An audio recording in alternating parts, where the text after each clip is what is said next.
Hello बच्चों, तो कैसे हैं आप सब। बच्चों, हम लोग का ये टॉपिक रह गया था पिछले वीडियो में, क्या है, रिलेटिव परमिटिविटी। क्योंकि वीडियो वहां पे हो गई थी पॉज और हो गई थी बेकार, तो हम लोग यहां पे स्टार्ट करने वाले हैं रिलेटिव परमिटिविटी। अगर आपको परमिटिविटी के बारे में नहीं जानना तो प्रीवियस वीडियो देखिए, क्योंकि परमिटिविटी को मैंने उसमें डिटेल में समझाया है, बहुत अच्छे से समझाया कि परमिटिविटी क्या होती है। तो आज हम लोग पढ़ने वाले हैं क्या है, रिलेटिव परमिटिविटी।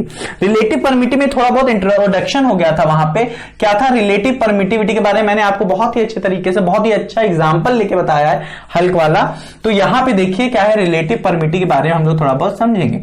इसमें क्या है, रिलेटिव परमिटिविटी को आप एक तुरंत फॉर्मूला में बताता हूं। रिलेटिव परमिटिविटी क्या होता है, एक रिलेशन होता है, रिलेशन बिटवीन टू थिंग्स। और किसका परमिटिविटी कह रहा है, तो दो परमिटिविटीज के बीच में क्या होगा, हमारा रिलेशन होगा। वो क्या होता है, उस हम लोग को उसको रिप्रेजेंट कर लेते हैं रिलेटिव परमिटिविटी को ई आर से। क्या है, अब हम ई बोलते हैं इसे, ठीक है, ई आर कर लेते हैं, ठीक है, समझ रहे हैं आप। एप्सिलॉन को समझ लीजिए, ई आर में कह रहा हूं, ठीक है। तो ई आर से कर लेते हैं, is equals to E M upon E not. मतलब relative permittivity is equals to permittivity of any medium with respect to permittivity of vacuum air free space. ये होता है formula of relative permittivity. Of relative permittivity इसको एक और तरीके से लिखा जाता है। किस तरीके से, और तरीके से लिखा जाता है जो कि परफेक्ट है। अगर आपको याद रखना है कि रिलेटिव परमिटिविटी के हर एक फॉर्मूले याद रखने हैं, तो वो सबसे बढ़िया है। वो क्या है कि F not upon F M is equals to E not, मतलब epsilon not upon permittivity of a free space upon permittivity of any medium is equals to relative permittivity. ये होता है फॉर्मूला। अब आपको समझना बहुत जरूरी है कि ये आया कहां से, एफ ये सब आया कहां से, ठीक है। समझ रहे हैं आप बात को, ये आया कहां से, मैं आपको प्रूव कर देता हूं, ठीक है। पर प्रूविंग से पहले मैं एक चीज आपको, रिलेटिव परमिटिविटी को बहुत ही अच्छे तरीके से याद रखने का तरीका क्या है कि इस फॉर्मूले को आप दिमाग में डाल लीजिए। वो क्या है, F not upon F M is equals to E M upon, मतलब permittivity of any medium upon permittivity of a free space is equals to relative permittivity, that is E R, something like that. ये मैंने आपको बताया था previous video में। अब मैं आपको यहां पे बताने वाला हूं कि ये चीज आई कहां से, समझे। मतलब मैं इसका प्रूफ देने वाला हूं आपको कि ये आया कहां से। बहुत ही सिंपल है, ठीक है। बहुत लोग बिना प्रूफ के बस रट के चले जाते हैं, तो उससे ज्यादा कुछ समझ में नहीं आता है। पर कोई बात नहीं, अगर आपको नहीं देखना है तो आप स्किप करके दूसरे वीडियो पे निकल सकते हैं। तो ये चीज आई कहां से, आप देखिए। हम लोग क्या करेंगे, एक Q1 ले लेंगे, एक Q2 ले लेंगे। इसको क्या करेंगे हम लोग, एक इन दोनों के बीच की डिस्टेंस को R मान लेते हैं। इसको हम लोग किस में रखेंगे, वैक्यूम में रखेंगे। तो यहां के इन दोनों का बीच का रिलेशन क्या हो जाएगा, जो एफ नॉट होगा, ठीक है, F naught is equals to क्या हो जाएगा, के मान लेते हैं 1/4 pi epsilon naught Q1 Q2 upon R square. हाँ कि ना। इसी तरह अगर मैं इसको वैक्यूम से हटा के किसी मीडियम में रख देता हूं, कैसे, किसी एक मीडियम में रख देता हूं, ठीक है। उस मीडियम का नाम नहीं देते, उसको सीधा मीडियम कहते हैं। तो हम लोग क्या कहेंगे, F of medium, any medium is equal to 1/4 pi E medium, मतलब permittivity of any medium is equals to Q1 Q2 upon R square. हाँ कि ना।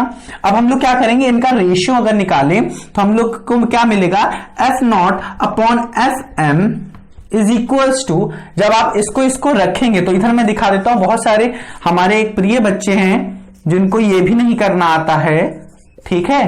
Q1 Q2 upon R square, आपने क्या, इसको डिवाइड में गए 1/4 pi epsilon naught Q1 Q2 upon R square किया। हाँ कि ना। अगर एक चीज देखिए, ये चीज डिवाइड में, तो मैं इसको ऐसे लिख सकता हूं, divided by 1/4 pi epsilon naught Q1 Q2 upon R square. अब पता है आपको, जब ये डिवाइड हटता है तो मल्टीप्लाई में जाता है, तो यहां का जितना भी पोर्शन होगा ऊपर चले जाएगा। हाँ कि ना, ये क्या हो जाएगा 4 pi epsilon m medium r square upon Q1 Q2, हाँ कि ना, Q1 Q2 कट जाएगा, r कट जाएगा, 4 पाई कट जाएगा, बचा क्या हमारे पास इक्वल टू में em अपॉन e नॉट, हाँ कि ना। तो ये किसके इक्वल हो जाएगा बताइए बच्चा, em अपॉन e नॉट के, हाँ कि ना। और जो कि इक्वल है हमारे, ये हमें क्या दे रहा है, रिलेटिव परमिटिविटी। समझ में आया कि नहीं, इसको नोट कर लीजिए, बहुत ही अच्छा तरीका है इस चीज को याद रखने का। इसका प्रूफ आप याद रखिए और आपको समझ में आ जाएगा। समझ में आया, समझ में आया। चलिए एक और चीज मैं इसमें अच्छे से आपको एक और चीज अच्छे से बता देता हूं, इतना समझ में आ गया है आपको। यहां पे मैंने शुरुआत में आपको बताया था कि जो रिलेटिव परमिटिविटी होती है, that is permittivity of any medium with respect to permittivity in air और फ्री स्पेस। ये इसमें क्या है, हमें इससे पता चलता है रिलेटिव परमिटिविटी से कि किसी भी मीडियम की परमिटिविटी, कि किसी भी मीडियम की जो परमिटिविटी वो कितनी ज्यादा या कितनी कम है with respect to air, vacuum और फ्री स्पेस से कितनी ज्यादा और कितनी कम है। अगर हमें ये पता चल जाता है, मींस रिलेटिव परमिटिविटी पता चल जाती है कितनी ज्यादा है कितनी कम है, तो हम लोग मल्टीप्लाई कर सकते हैं किससे, फ्री स्पेस के परमिटिविटी से, और हमें क्या मिल जाएगा, परमिटिविटी ऑफ दैट मीडियम, उस मीडियम की परमिटिविटी मिल जाएगी। समझ में आ रहा है, समझ में आ रहा है। जैसे कि हम लोग कह दे, यहां पे मैं बता देता हूं कि हल्क की कितनी ज्यादा, कितनी गुना ताकत ज्यादा है, मतलब 4 टाइम्स देन द रॉक है। अगर मुझे ये पता चल जाए, तो अगर मैं इतना पता चल जाए कि 4 गुना है, तो हम लोग क्या करेंगे, द रॉक से इसको मल्टीप्लाई कर देंगे 4 टाइम्स ऑफ द रॉक।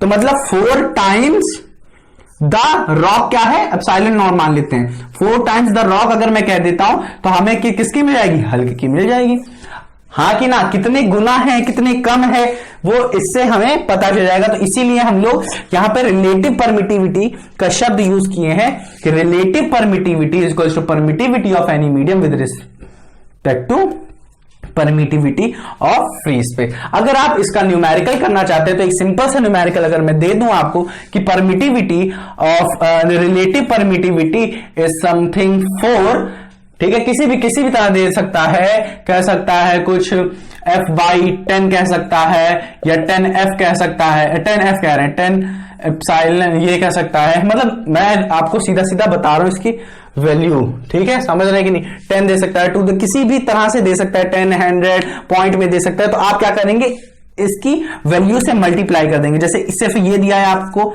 ये पूछा है, तो क्या करेंगे आप, इसकी वैल्यू जैसे सपोज 10 दिया है और इसकी वैल्यू आपको पता है क्या होती है, 8.85 into 10⁻12 coulomb square newton metre square होती है। अब आप इससे मल्टीप्लाई कर दीजिए, मतलब ये और ये कट जाएगा 10, तो आपके पास बचेगा क्या, 8.85 into 10⁻11 coulomb square newton metre square. तो ऐसे ही छोटे छोटे क्वेश्चन आएंगे इसके ऊपर। और अगर न्यूमेरिकल तो मैं नहीं करवा रहा हूं आपको, न्यूमेरिकल मैं आपको एकदम नहीं करवाऊंगा। अगर कुछ न्यूमेरिकल मुझे लगेंगे हाँ ये इंपॉर्टेंट इसमें, तो मैं आपको वो जरूर करवाऊंगा। जैसे कि मैंने अभी आपको इलेक्ट्रिक चार्जेस में कुछ न्यूमेरिकल्स करवाए जो कि हाँ इंपॉर्टेंट, मैं आपका टाइम वेस्ट नहीं करवाना चाहता हूं, ठीक है, क्योंकि इस ईयर में बहुत ही कम ही हो सकता है न्यूमेरिकल आए, या तो हो सकता है ना ही आए आपके न्यूमेरिकल। समझ रहे हैं आप, आपके न्यूमेरिकल आए ही ना, और आएंगे भी तो आपका ऐसे सॉल्व हो जाएगा। नहीं तो मैं आपको और भी तरीके से आपको और न्यूमेरिकल्स में करवाने की कोशिश करूंगा जो आपको इंपॉर्टेंट है आपके लिए। तो बच्चों ये हमारा टॉपिक हुआ खत्म, परमिटिविटी एंड रिलेटिव परमिटिविटी। तो आराम से इसे रिवाइज करिए, तैयारी करिए। मिलते हैं अपने अगले वीडियो में, ठीक है, तब तक के लिए बाय बाय।